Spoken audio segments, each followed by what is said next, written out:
আপনি এখন কয় টাকা দেন? এখন আমি এই কয় টাকা দেই, তখনকার দিনের 100 টাকার যে ভ্যালু ছিল 20 বছর আগে, তার রূপান্তর করে যা হবে তার চেয়ে বেশি দিই।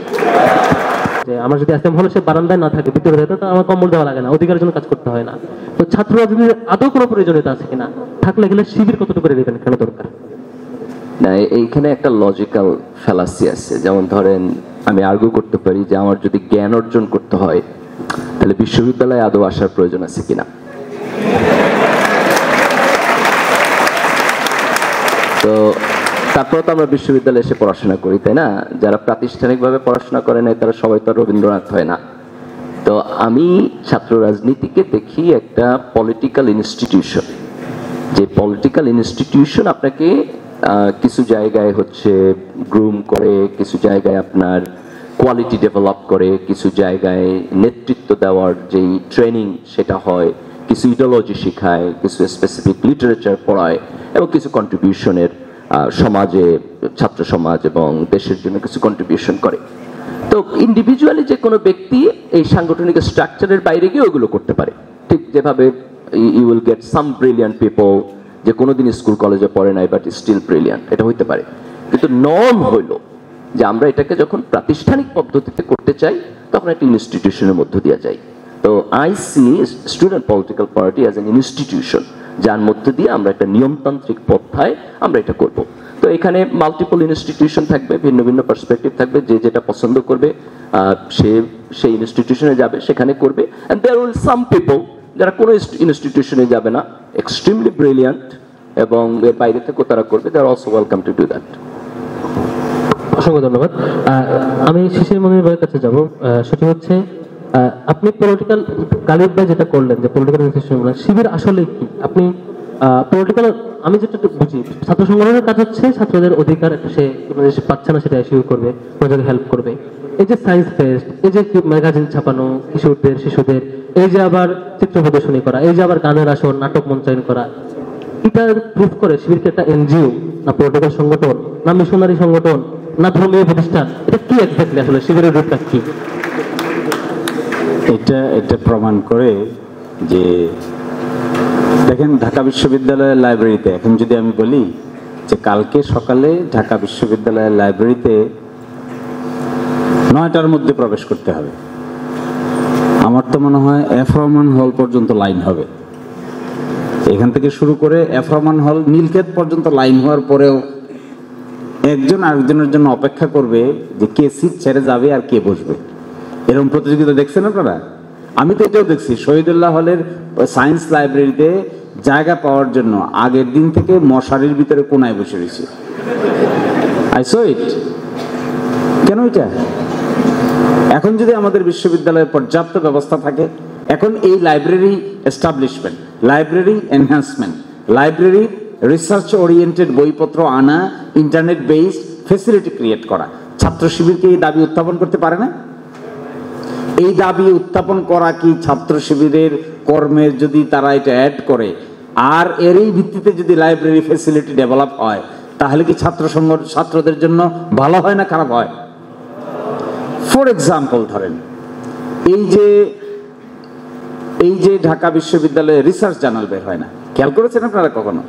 রিসার্চ জার্নাল বের হয় না তো, এবং এতই হাঁটি হাঁটি পা পা করে রিসার্চ জার্নাল বের হয়, কারো কোনো বৃহত্তর কন্ট্রিবিউশন নাই। তো বৃহত্তর কন্ট্রিবিউশন যদি না থাকে, তাহলে ছাত্ররা কি করে ওয়ার্ল্ড ক্লাস গ্রাজুয়েট হিসেবে গড়ে উঠবে? ছাত্ররা কি করে দেশের সীমানার বাইরে বিদেশে গিয়ে বাংলাদেশকে রিপ্রেজেন্ট করবে? কিসের ভিত্তিতে? এই যে এক্সট্রা কারিকুলার অ্যাক্টিভিটি শিবির করে, বিতর্ক করে, এই বিতর্ক করার মধ্য দিয়ে কি বের হয়? এই বিতর্ক করার মধ্য দিয়ে একজন মানুষের বিতর্কার যে থিঙ্কিং ক্যাপাসিটি, এটা শানিত হয়।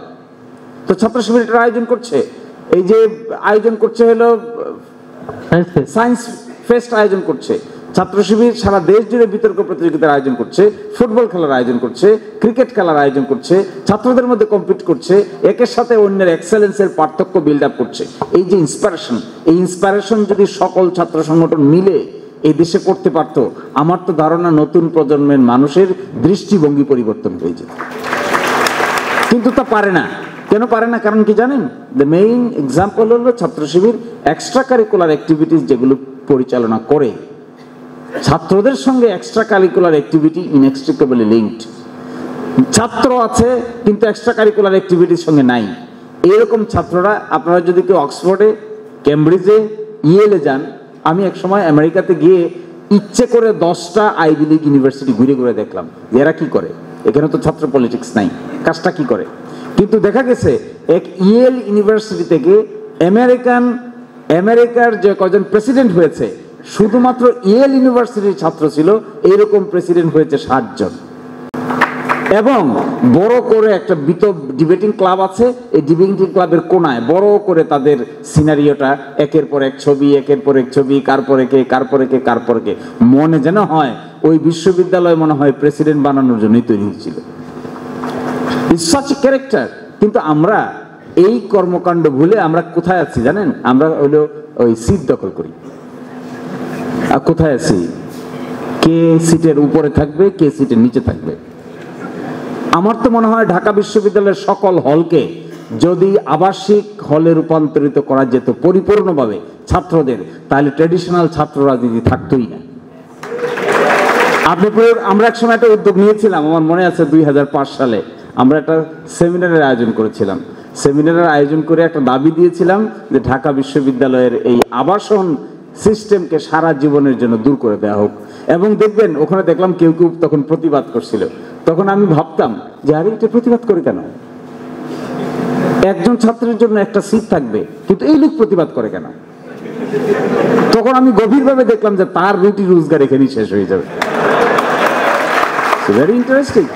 অথচ ঢাকা, আমি তো আমার ধারণা, আমি যদি ঢাকা বিশ্ববিদ্যালয়ের ভিসি হতাম, কোনোদিন সুযোগ পাইতাম, আমি যদি শিক্ষামন্ত্রী ঢাকা বিশ্ববিদ্যালয়ে 50টা মাল্টি স্টোরিড হল বানিয়ে দিতাম।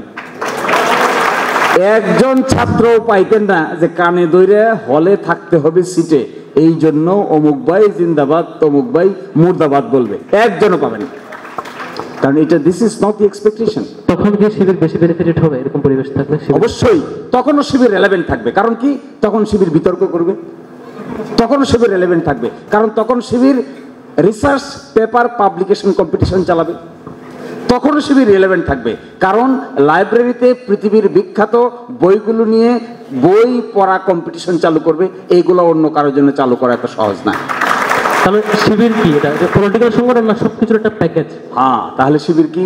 শিবির হলো একটা এমন একটা ইনস্টিটিউশনাল মেকানিজম, যে মেকানিজম ওই যে আপনি র মেটেরিয়াল ঢোকাবেন, শেষ দিকে সাবান হয়ে বের হবে। আপনি একদিকে ঢোকাবেন চর্বি, চর্বির শেষ মাথা কি? সাবান। যখন সাবান হাতে পান তখন চর্বির কথা মনে থাকে? এই যে আমরা এখানে বসে রয়েছি, আমরা দেশে বিদেশে এমন কোনো জায়গায়, এমন কোনো বিখ্যাত জায়গায়, আমার এই 16-17 বছরের ওকালতি জিন্দিগিতে এমন পৃথিবীর বড় বড় জায়গায় আমাদের যাওয়ার সুযোগ হয়েছে, এবং এই পুরো ট্রেনিংটা শিবিরের কাছ থেকে আমরা পেয়েছি। এবং শিবির আমাদেরকে এমন ফাইন টিউনিং শিখিয়েছে, কিভাবে অন্যের সমালোচনা করতে হয় এটাও শিখিয়েছে, কিভাবে কনস্ট্রাকটিভ ক্রিটিসিজম করতে হয় এইটাও শিখিয়েছে, কিভাবে আদব প্রকাশ করতে হয় এইটাও শিখিয়েছে, এবং কিভাবে নেতা নির্বাচিত হয়ে যাওয়ার পরে ভয়ে থরথর কম্পমান অভিব্যক্তিতে সিক্ত হতে হয় এটাও শিবির আমাদেরকে শিখিয়েছে।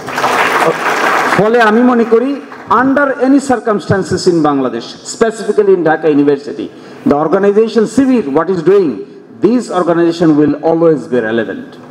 ওকে, অসংখ্য ধন্যবাদ জানাচ্ছি। আমার একটা কিউরিওসিটি, আমরা অবশ্য অডিয়েন্সের কাছে চলে যাবো খুব দ্রুতই, কিন্তু জাহিদ ভাইয়ের কাছে, যে শিশির ভাই বললেন যে এত কিছু করছেন আপনারা, আসলে আপনার টাকার উৎস কি? আপনারা এত বড় বড় প্রোগ্রাম কিভাবে করেন? টাকাগুলো কিভাবে পান? ছাত্র শিবিরের ওই যতগুলো ইউনিট আছে সব জায়গায় বাইতুল মাল সম্পাদক আছে, আপনারা হয়তো কারখানা আছে কিনা, এই বাইতুল মাল সম্পাদক গুলো নিয়ে আসলে বলা যাইতো যে ছাত্র শিবিরের টাকার উৎস কি। তো এটা বলবো যে আমাদের সংবিধানে স্পষ্ট বলা আছে আমাদের আয়ের উৎস কি। সেখানে বলা হয়েছে জনশক্তি এবং শুভাকাঙ্ক্ষীদের দান, অর্থাৎ এখানে ছাত্র শিবিরের সাথে যতজনই সাপোর্টার এবং ওয়ার্কার্স এবং যারাই রিলেটেড আছে সবাই ছাত্র শিবিরকে নিজের পকেটের টাকা দান করে। আশা করি আপনিও দান করেন মিস্টার ফরহাদ। যেহেতু আমি এখানে মডারেটরের ভূমিকা, আমাকে প্রশ্ন হচ্ছে যে ফরহাদ ইনকাম করেন কিনা, এটা একটা কোশ্চেন। তা আমাদের একটা তথ্য আছে যে আমি খরচ করি কিনা, তত যা আমি খরচ করি সেখান থেকে একটা অংশ আমি নিজেকে একটু সেভ করে একটু নিজেকে কন্ট্রোল করে সে টাকাটাই ছাত্র শিবিরের প্রত্যেকটা জনশক্তি দান করে। এরপর আমাদের এখানে শিশির ভাই আছেন, গালিব ভাই আছেন, যারা অতীতে শিবির করেছেন, মানে আপনাকে একটু তারাও আমাদেরকে দান করেন। একটু প্রশ্ন হচ্ছে, তার মানে বোঝাচ্ছেন আপনার শাখায় যারা শুনেন, এই বিড়ম্বনার কথাটা বলি। এই বিড়ম্বনার কথাটা হলো যে অতীতে শিবির করে মনে হয় বিপদে আছে, কারণ প্রতি মাসের 5 তারিখ আসলে বলে না হয় 10টা জায়গা থেকে ফোন আসে যে ভাই আমার এটা দরকার, আরেকজন বলে আমার এটা দরকার, আরেকজন বলে আমার এটা দরকার। অবশেষে বোঝা কঠিন যে আসলে আমার দরকার আগে মিটাবো না তার দরকার আগে মিটাবো। যে শিশির ভাই যেটা বলছেন, উনি যখন রানিং ছিলেন উনিও ঠিক সেম কাজটাই করতেন। আমরাও সেই একই কাজই করতাম। আমার এখনো মনে আছে ঢাকা বিশ্ববিদ্যালয়ের এফরমান হলে আমি থাকতাম, তখন ঢাকা এই এফরমান হল, আমি ইন্ট্রুডিং, আমার এই ঢাকা বিশ্ববিদ্যালয়ের এই এফরমান হলের গেট থেকে মতিঝিল যেতে তখন 12 টাকা রিক্সা ভাড়া ছিল, 12 টাকা। আমি যেতাম হলো জনতা ব্যাংক টাওয়ারে। জনতা ব্যাংক টাওয়ারে আমাদের 5 জন সুদী ছিল, আমি নিজেও একজন এফরমান হলের বায়তুল মাল সম্পাদক ছিলাম। তো যখন যেতাম, এরপরে আমাকে বলা হলো আপনি 12 টাকা খরচ করে রিক্সা ভাড়া দিয়ে বায়তুল মাল আনতে যান, আবার 12 টাকা দিয়ে আসেন, 24 টাকা তো খরচ, বায়তুল মাল পান কত? আমি হিসাব করে দেখলাম সব মিলে আয় হলো 326 টাকা। তো আমাকে বলা হলো আর রিক্সায় যাওয়া যাবে না, এখন বাসে অথবা টেম্পোতে যাইতে হবে। তারপরে আমি নীলক্ষেত থেকে সেই লক্কর জক্কর বাসে উঠে গিয়ে নামতাম এবং সারাদিন ঘুরে ফিরে 326 টাকা। কোনোদিন আমার মনে আছে একজন সুদী ছিলেন যিনি একাই 100 টাকা দিতেন। ওরে বাবা, 100 টাকা! তখনকার দিনে 100 টাকা মানে বিরাট ব্যাপার। এটা নিয়ে কষ্ট করে আসতাম, আবার শিবিরকে বুঝিয়ে দিতাম। আপনি এখন কয় টাকা দেন? এখন আমি এই কয় টাকা দেই, তখনকার দিনের 100 টাকার যে ভ্যালু ছিল 20 বছর আগে, তার রূপান্তর করে যা হবে তার চেয়ে বেশি দিই। আচ্ছা, আমি জাহিদ ভাইয়ের দিকে যাবো। তার মানে বোঝাচ্ছেন যে আপনার শাখায় একটু অ্যাড করছি, জাস্ট 30 সেকেন্ড। সেটা হলো আমাদের এই যে আয় হচ্ছে আবার ব্যয় হয়, প্রত্যেকটারই হিসাব একেবারে 1 টাকা করে করে হিসাবটা রাখতে হয় এবং প্রত্যেক বছর প্রত্যেকটা ইউনিটে কমপক্ষে একবার অডিট করতে হয়। অর্থাৎ আমাদের কেন্দ্রগুলো হচ্ছে শাখায় করে, শাখা অবস্থান করে, এভাবে একবার ইউনিট পর্যায় পর্যন্ত এই আয় ব্যয়ের হিসাবটা যিনি সংরক্ষণ করেন তাকে দিতে হয়। আমি তার মানে হচ্ছে আপনার সাপোজ আপনি একটা বিশ্ববিদ্যালয়ের বা একটা হলের দায়িত্বে আছেন, তার মানে এটা প্রুফ করে যে আপনি আপনার আগের যত শিবির করতে সবাই এরকম ডিস্টার্ব করে ফোন দিয়ে না, এটা তো ডিস্টার্ব না, এটা ভালোবাসা। তবে মানে এটা অ্যাপ্রিশিয়েট করতে হয়, সেটা হচ্ছে শিবির তার লোকদের কাছ থেকে টাকাটা নেয়, বাইরের অন্তত কোনো স্ট্যান্ড থেকে অথবা কোনো দোকান থেকে টাকাবাজি করে না। এটা নিঃসন্দেহে পজিটিভ দিক, এটা শিবিরকে আমি অ্যাপ্রিশিয়েট করবো নিঃসন্দেহে। অডিট সিস্টেমটা কি ঠিকঠাক যেভাবে বলছেন সিরিয়াসলি মেইনটেনেন্স করা, এটা কি রেগুলার হয় নাকি? আমাদের মানবীয় যোগ্যতা যতটুকু ক্যাপাসিটি আছে সর্বোচ্চটুকু দিয়ে অডিটটা করা হয় এবং অডিট রিপোর্ট মেইনটেইন করা হয়। অডিট রিপোর্ট নিশ্চয়ই, অসংখ্য ধন্যবাদ। আমরা চলে যাবো সর্বশেষ প্রশ্ন। আমরা এরপরে অনেকগুলো প্রশ্ন আছে যেগুলো অডিয়েন্সের পাশাপাশি প্রশ্নগুলো আসবে আর কি। আমি সাদিক কাইমের কাছে যাব, যেটি হচ্ছে আপনাদের ব্যাপারে রক কাটা সহ অন্যান্য বিষয়ে প্রথম আলোর কিছু রিপোর্টের কোট আসছে। এই যে রিপোর্টের ব্যাপারে রিপোর্ট আসছে যে এতজনের রক কাটছে বা অন্যান্য কিছু, এটার ব্যাপারে আপনি কি বলবেন? যেখানে আপনার অনেক লিডাররা বলে যে এটা শুধু নিউজ হয়েছে বাট পরবর্তী এটা প্রুফ হয় নাই, এরকম কোনো এক্সাম্পল সহ বলবেন আপনি? আচ্ছা, শিবিরের উপর মিডিয়া ট্রায়াল হয়েছে। আমাদের অডিয়েন্স যারা আছে, আমি আপনাদেরকে অনুরোধ করব শিবিরের বিরুদ্ধে যে নিউজগুলো হয়েছে আপনারা একটু অ্যানালাইসিস করবেন। প্রতিবারই শিবিরের বিরুদ্ধে যে নিউজগুলো হয়েছে এখানে কোনো শিবিরের কে কাজটা করছে সে নামটা উল্লেখ নাই, শিবির সন্দেহে বলে চালিয়ে দিয়েছে। আমরা 24-এ এসে চালিয়ে দেওয়ার ঘটনাগুলো খুব ভালো করে জানি। তো বেশিরভাগ ঘটনা যা যা হয়েছে এক্ষেত্রে শিবির ভিকটিম হয়েছে, শিবির বলে চালিয়ে দেওয়া হয়েছে। এবং 24-এ এসে আমরা দেখতে পেয়েছি চট্টগ্রাম কলেজে কিছুদিন আগে একটা ঘটনা হয়েছিল, ওইখানে চট্টগ্রাম মহানগর উত্তর সভাপতির নেতৃত্বে একটা মিছিল, ককটেল বিস্ফোরণ এবং বিভিন্ন অভিযোগ আনা হয়েছে। কিন্তু যার বিরুদ্ধে অভিযোগ আনা হয়েছে উত্তরের সভাপতি, তিনি 10 দিন ধরে ঢাকায় অবস্থান করছেন। পরে সাথে সাথে তিনি এখান থেকে লাইভ করেছেন টঙ্গী কলেজের সামনে থেকে, এবং উনি বলেন যে আমরা এখানে ছিলাম না, এটার সাথে শিবিরের কোনো ধরনের সংশ্লিষ্টতা নেই। কিন্তু পত্রিকায় নিউজ হয়ে গেছে শিবির চট্টগ্রাম কলেজে ককটেল বিস্ফোরণ এবং সাধারণ শিক্ষার্থীদের হামলা। কিন্তু পত্রিকায় কি পরদিন দুঃখ প্রকাশ করে নিউজ করেছে কিনা? কিছু পত্রিকা দুঃখ প্রকাশ করেছে, কিছু পত্রিকা তার আগের অবস্থায় ছিল। আমরা আমাদের প্রেস রিলিজের মাধ্যমে আমরা এটা হচ্ছে নিন্দা জানিয়েছি। তার মানে এর আগেও এরকম এক্সাম্পল আছে যেখানে একজনের বিরুদ্ধে পত্রিকায় বড় হেডলাইন করে নিউজ করা হয়েছে, বাট তিনি পরবর্তীতে অভিযোগটাকে খারিজ হওয়ার পরে পত্রিকাটা আবার ফলো করে প্রচার করেন, এরকম কিছু? অবশ্যই। আমাদের যদি আমরা রাজশাহী ইউনিভার্সিটির সভাপতি ছিল সালেহি ভাই, ওনার বিরুদ্ধে একটি হত্যাকাণ্ডের মামলা করা হয়েছিল এবং ওনার বিরুদ্ধে পত্রিকায় বড় বড় হেডলাইন করা হয়েছিল। আপনারা যদি এখন পত্রিকা দেখেন ওইটা পাবেন। পরবর্তীতে যখন তদন্ত হলো, তদন্তের পরবর্তীতে দেখা গেছে ওনার সাথে এই ঘটনার কোনো ধরনের সম্পৃক্ততা নাই। তো মিডিয়া যে ওনার উপর যে জুলুমটা করছে, একজন নিরপরাধ মানুষ, তাকে হত্যার আসামি করা হয়েছে, তার বিরুদ্ধে যে অভিযুক্ত করা হয়েছে, যেটা সবার কাছে এই নেগেটিভ মেসেজটা ছড়া গেছে, কিন্তু পরবর্তীতে যখন ফ্যাক্ট চেক করা হলো দেখা গেছে ওই ঘটনার সাথে যে ব্যক্তিকে অভিযুক্ত করা হয়েছে তার ন্যূনতম সম্পৃক্ততা নেই। তো এই ধরনের যে গত আমাদের মানে হচ্ছে 16 বছর অথবা এর আগেও আমাদের উপর যে মিডিয়া ট্রায়াল হয়েছে, আমরা প্রত্যেকটা ঘটনা নিয়ে কাজ করছি। আমরা জাতির সামনে আমাদের উপর যে অন্যায় হয়েছে সেই অন্যায়গুলো আমরা তুলে ধরবো। আমরা অপেক্ষায় থাকবো, ছাত্র শিবির নিঃসন্দেহে তাদের এই কাজগুলো দেখাবো। আমরা অডিয়েন্সের কাছে যাবো সরাসরি। একটা শুধু বলি, খুবই আমাকে শিবিরকে কেন ইউনিক মনে হয় জানেন? কেন এটা এত এক্সেপশনাল? আমি যখন হলে উঠি, দ্যাট ওয়াজ ইন 99, তো আমার হলের যিনি সভাপতি ছিলেন, নাম বললে অনেকে চিনে ফেলবেন, আমি নাম বলছি না। তো আমি একটা রুমে থাকতাম, এক রুমে আমরা 4টে সিট ছিল, 12 জন লোক থাকতাম। তো রাতে ছাড় পোকার কামড়ে শেষ পর্যন্ত ঘুমাইতে ঘুমাইতে অনেক রাত হয়ে যেত। তো ফজরের নামাজ মিস করে ফেলে। উনি একটা বুদ্ধি দিল। কি বুদ্ধি? বলে যে তোমার পায়ের আঙ্গুলের সাথে আমি একটা রশি দিব, রশিটা তোমার আঙ্গুলে বাইরে রাখবো, আর জানালার পাশ দিয়ে রশিটা বাইরে বাইর করে রাখবো, আর আমি ফজরের সময় গিয়ে রশিদের টান দিব। যখন রশিদের টান দিব তখন মনে করবা যে ফজরের রক্ত হয়েছে, তোমাকে উঠতে হবে। আপনি পাবেন এটা কোথাও? Can you claim it? Really unique and exceptional. এগুলো দেখে আমরা শিবির করেছি, এগুলো দেখে। ফলে এগুলো হাইলি মোটিভেটেড। হ্যাঁ, এর একটা পার্ট থাকতে পারে হিস্টোরিক্যাল দায়, এর একটা পার্ট থাকতে পারে অতীতের লোকদের অপরাধ, কিন্তু সেটা তো আমরা এইভাবে দেখিনি। কিন্তু আমরা দেখেছি এই আদি এবং অকৃত্রিম ভালোবাসা।